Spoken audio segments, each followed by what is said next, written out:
राजीव जी थे, टुकड़ों में घर लाई मैं उनको, शहीद हो गए इस देश के लिए।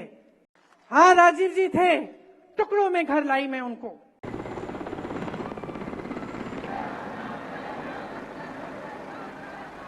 हाँ, इंदिरा जी थी, मर गई देश के लिए, शहीद हो गई देश के लिए। टाइम आ गया है। 5 सालों से तो आप कुछ भी करते रहे, आपसे किसी ने पूछा नहीं। अब जनता पूछ रही है, अब जनता कह रही है कि भाई बताओ क्या किया। तो अब घबराहट हो रही है। अब बहकी बहकी बातें, वही हिंदू मुसलमान, वही इधर उधर की बातें, वही विश्व गुरु, वही दुनिया के सबसे बड़े नेता हैं मोदी जी। अरे क्या लेना देना आपको कि कितने बड़े नेता हैं? अगर इतने बड़े नेता आपको पानी नहीं दिलवा सकते, आपका घर नहीं बनवा सकते, आपको रोजगार नहीं दिलवा सकते, तो हमें क्या माफी मांगनी चाहिए इनसे कि हमने रोजगार की बात उठा ली, कि हमने महंगाई की बात उठा ली, कि हम लड़ रहे हैं आपके हकों के लिए, कि हम कह रहे हैं कि इस देश को हम खत्म नहीं करने देंगे तुम्हें। माफी मांगे ये आपसे मांगे। हर बार मंच पे आए माफी मंगवाओ कि हमारे सामने खड़े होकर आपने ऐसी उल्टी सुल्टी बातें, आपने ऐसी हल्की बातें कैसे कर डाली। आप माफी मंगवाओ, पूछो इनसे। कोई जिम्मेदारी नहीं होती प्रधानमंत्री की देश के प्रति, कोई जिम्मेदारी नहीं होती जनता के प्रति कि जनता के सामने मंच पे खड़े हो सच बोलो। यही जिम्मेदारी होती है। ये दिल में लेके ये जिम्मेदारी उठाते हैं प्रधानमंत्री। मैंने देखे हैं ऐसे प्रधानमंत्री। और मैं ये नहीं कह रही हूं कि सिर्फ मेरे परिवार के सदस्य थे। हाँ, इंदिरा जी थी, मर गई देश के लिए, शहीद हो गई देश के लिए। हाँ, राजीव जी थे, टुकड़ों में घर लाई मैं उनको, शहीद हो गए इस देश के लिए। लेकिन मनमोहन सिंह जी भी थे जो क्रांति लाए इस देश में। कांग्रेस पार्टी को ना देखे तो वाजपेयी जी भी थे जो सभ्य इंसान थे कम से कम।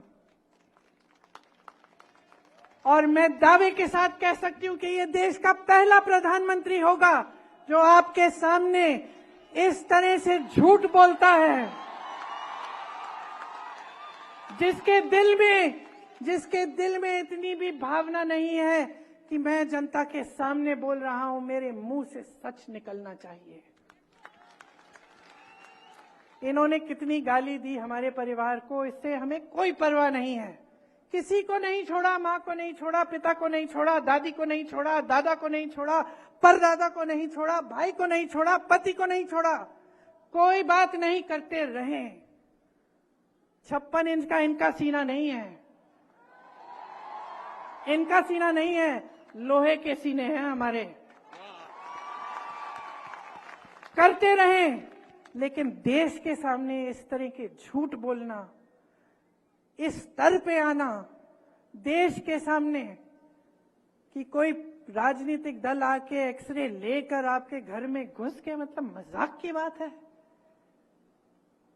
तो मैं सिर्फ एक आग्रह करने आई हूं आपसे कि इस बार जो आपका वोट है ना, वो किसी नेता के पक्ष में नहीं, किसी पार्टी के पक्ष में नहीं, ये वोट आपका वोट है।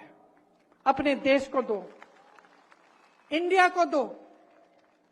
गठबंधन का नाम भी इंडिया है, लेकिन आप सोचिए, ये आपका देश है, ये आपका देश है। अपने देश को अपने दिल में रखो। समझो कि आज वो पल आ गया है कि आपको अपने आगे देखना है। सिर्फ अपना नहीं, सिर्फ अपने परिवार का नहीं, अपने गांव का नहीं, अपने घर का नहीं, अपने शहर का नहीं, अपने प्रदेश का नहीं। अब अपने देश के बारे में सोचो। ये देश है, देश ने जीवन दिया है, देश ने सब कुछ दिया है आपको और हमको। ये जो वोट है इतना कीमती है, इसको व्यर्थ मत करो। Subscribe to Midday India. Get direct notifications on all our videos by clicking on the bell icon.